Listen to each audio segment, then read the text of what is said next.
All right, let's go to our phone lines. We've got Adria Beliska of Balmung. Hey, what's going on, Adria? Hey guys, how y'all doing today? Good. Thanks for calling Limit Break Radio. What would you like to talk about? Just talk about the jump potion. I know I'm probably going to wear that out just like everybody else has, but you can't wear it out any more than we have. Yeah, don't worry about it. Right? So, what about the jump potion? So basically, I've been listening to you guys for the last month now, and I just discovered you literally like maybe 2 months ago. Nice. And I've really enjoyed the show. It's been awesome. It's been very entertaining, especially when I'm at work and I have nothing else to do, and I can sit here and burn 3 hours of my day listening to you guys. But however, I've been listening to everybody talk about the jump potion, and I was sitting here thinking about it because I play World of Warcraft, and I've been playing that ever since beta. And when World of Warcraft actually came out with the jump potion, I guess their version of it, it really kind of diminished the game. Yeah. And what I mean by that is when you used to level up and then you switch over and start doing all your crafting, your trade skills and stuff like that, that was a lot of fun. Like, it was so much fun to be able to make gear, sell it on the auction house, and make a profit, and you can make money on the game. But once they implemented that jump potion, basically what happened was they just totally destroyed the whole entire market, the whole auction house. There's no one that buys level 1, level 2, level 3, or any gear on the auction house anymore in World of Warcraft. And if you do, it's typically because it's like a level 100 piece of gear. Right. And so now crafting has come to a point where you're just at a stalemate. There's no point in it. So why even have the fucking shit in the game? I mean, it just doesn't make any sense. So when Yoshi P is talking about possibly implementing this into Final Fantasy 14, it really kind of made me mad because I was like, man, you've worked so hard to make crafting in this game so unique and fun. Right. It's amazing, man. It's so much fun. And I just know as soon as they do this and everyone's going to jump up to level 60, people aren't going to be making the money off of all the gear and products that you can make in the game anymore. And that just basically annihilated half of your game. Yeah, that's a really good point. Never thought about that. Yeah, actually, like, we've heard about jump potion for 3 weeks, and I never once thought about the economic fallout of it. Yeah. That's a great point, because when the thing about about crafting that makes it a system that works is that you're generally making gear for people who are just coming to the game, trying to get through the leveling system. They want to progressively get their gear better and better. And when you subvert the need for leveling, then you subvert the need for gear basically 1 to 60, and all the gear, the only gear that becomes relevant is that gear at 60. I mean, you compare that with FF11 today, right now, FF11 right now. Absolutely. And it still has a very thriving economy, and you can actually, if you know a good piece to craft that a lot of people want to use at low levels, or in the mid 50s or the mid 60s, you can kind of make some bank on that.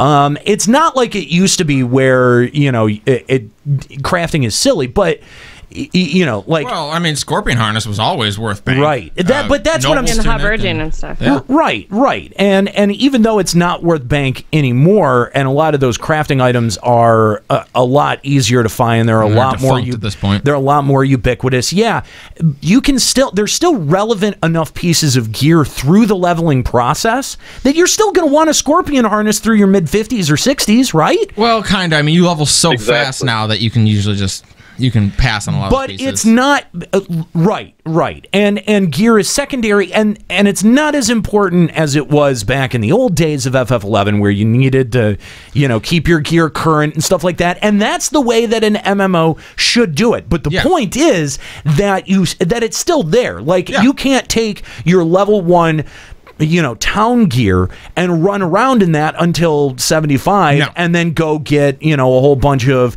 easily accrued point gear. You're right. Even even just my last level up, I had to go get new gear every 15 levels or so. And that's I think part.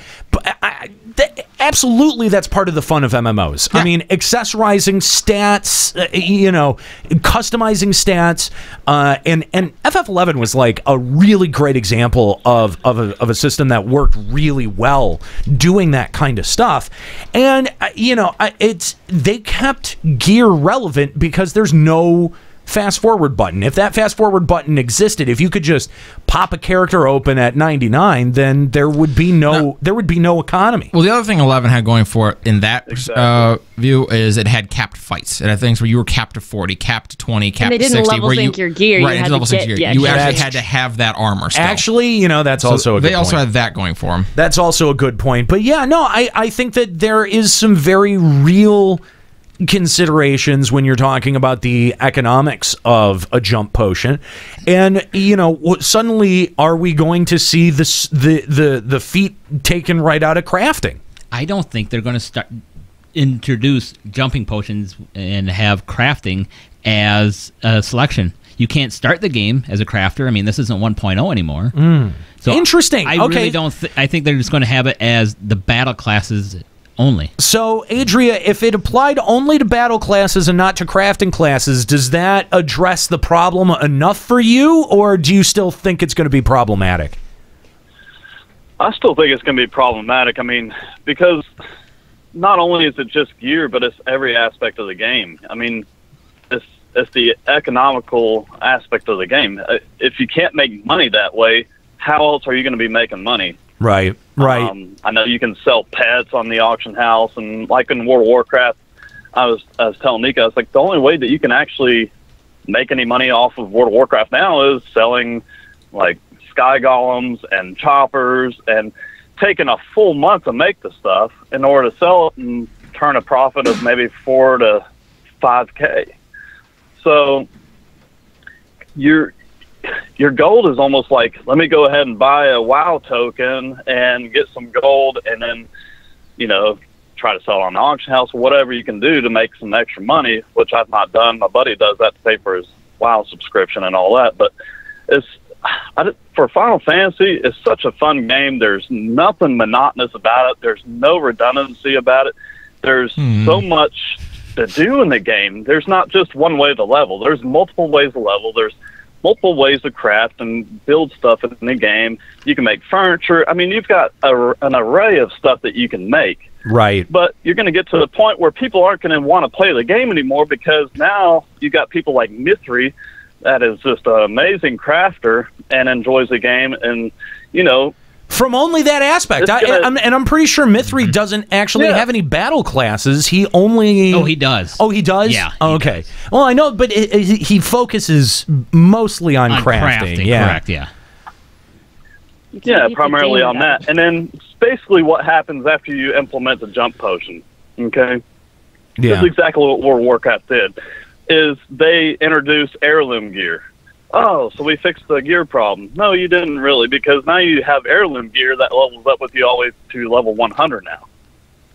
So that really just foobars a whole entire auction house and that whole side of the market.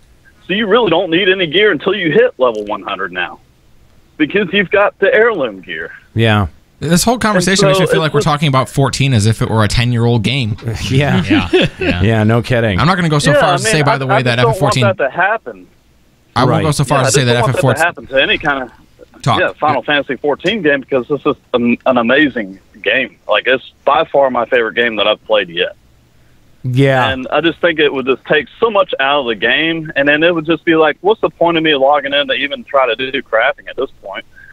And then you're going to have the people like other individuals have talked about, where you're going to have a level 60 person come in there and start doing raids with you and just making you wipe over and over again because they don't know what they're doing. Yep. And my solution to that was, I believe it was a couple weeks back, someone actually kind of touched on it, was why don't you have a couple different servers solely for those people that want to do the jump potion and get into the game, that don't have the quote-unquote time to level up someone. To me, you're just lazy. if Yeah, you don't have time to do something, it's because you don't make time. If you don't have time to go to the gym, you don't make time to go to the gym. Right. It's kind of hard. I don't understand why people eat 3 meals a day. don't really think too that if you don't have time for an MMO, you probably shouldn't be playing an MMO. Right. I'm sorry to deliver the hard truth of the matter, but if you don't want to put the time in or you really can't, find a game that fits your play schedule. Yeah. Don't force them to change the game for you. It's a strange world where we got Nika dropping the hard truth. Well, but that's the thing, though, is that, I feel like gamers, especially younger gamers, maybe a generation below us, the answer seems to be not, rise to the challenge or accept the form, but that the game needs to change to fit their needs, to fit their lifestyle. And the cry of it's not fair, the we wants. Yeah, I mean, I gotta say we've done a pretty good job at countering those, at counterbalancing a lot of those attitudes. But I think that's a very young attitude to have to gaming, because well, you know what? It's really, I think it's ridiculous to say, hey, developer, this is unfair, you need to change this. I mean, you mentioned it being a part of a younger crowd. You might be onto something there, because when I think about that mentality of, okay, can I pay money to make it go a little faster or something like that, that sounds like a mobile game. Yeah. Which younger gamers. Yeah. That's exactly Maybe that's where the mentality comes from. But the thing is that game companies, they make so much money off of it. Oh, a fortune. You can almost go brought in already. Right. You can almost not fault them for trying that. Oh, no. But the thing is I think that audiences are going to be different. Certain audiences are going to be more receptive to stuff like that. I don't think that we are. I don't think that the audience that this game has cultivated is going to be receptive to that, because at every turn, whether it's FanFest 2014, whether it's, PAX, the reception has been and the feedback has been from the dedicated players of this game. Put the challenge in there. Don't blunt the edge. Don't dumb it down. Don't, no story mode. That got a big cheer at FanFest when they were talking about that.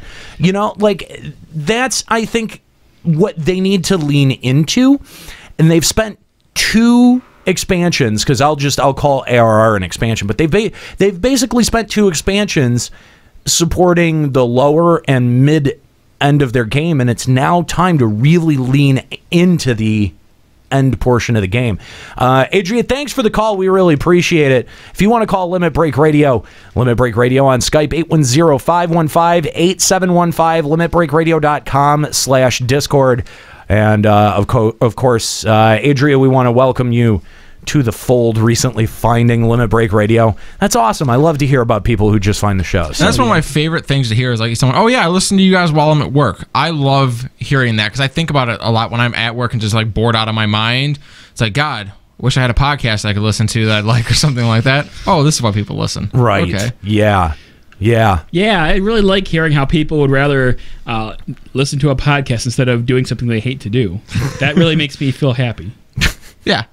Well, I'm going to be realistic. I don't think anyone's saying I was going to have sex with my girlfriend, but LBR was on, so, pass. All right, outside of Thor. I don't know. I think it just happens at the, people will just get down to the show. Yeah, that's during. Yeah. Let's do it. Yeah. Nothing helps you get it going like a Nero just raging in the background. Exactly. Yeah. You form a good rage boner. Come on now. Come on. Get her done. Lots of hate fucking during LBR. That's right. That's right.